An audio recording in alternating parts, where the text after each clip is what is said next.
عثمان غازی 1258-1326 سلطنت عثمانیہ کے بانی اور پہلے حکمران تھے۔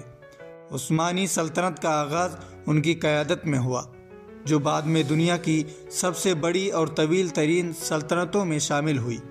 عثمان غازی کی زندگی اور کامیابیاں تاریخ کا ایک اہم باب ہیں۔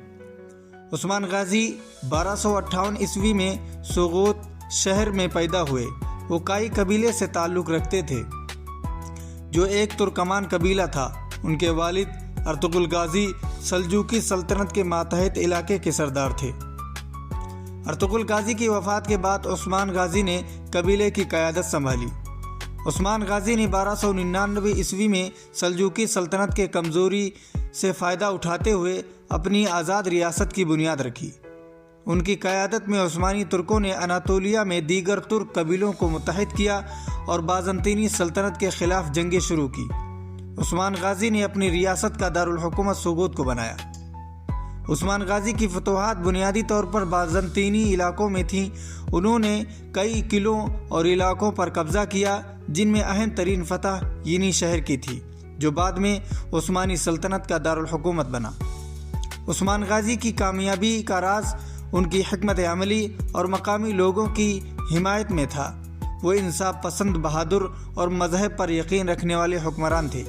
ان کے زیر قیادت عثمانی فوج نے مقامی قبائل اور بازنطینی فوجوں کو شکست دے کر اپنی سرحدیں وسیع کر لیں۔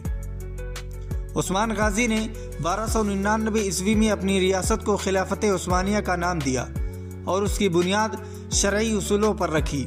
یہ سلطنت جلد ہی اسلامی دنیا کی ایک بڑی طاقت بن گئی۔ عثمان غازی کی وفات 1326 عیسوی میں ہوئی۔ ان کی موت کے وقت عثمانی سلطنت ایک مضبوط اور مستحکم ریاست بن چکی تھی۔ ان کے بعد ان کے بیٹے اورحان غازی نے اقتدار سنبھالا اور سلطنت کو مزید وسعت دی۔ عثمان غازی نے ایک ایسی سلطنت کی بنیاد رکھی جو 6 صدیوں تک قائم رہی اور 3 بر اعظموں پر پھیلی۔ ان کا عزم، قیادت اور انصاف پسندی آنے والے حکمرانوں کے لیے مشعل راہ بنی۔ عثمان غازی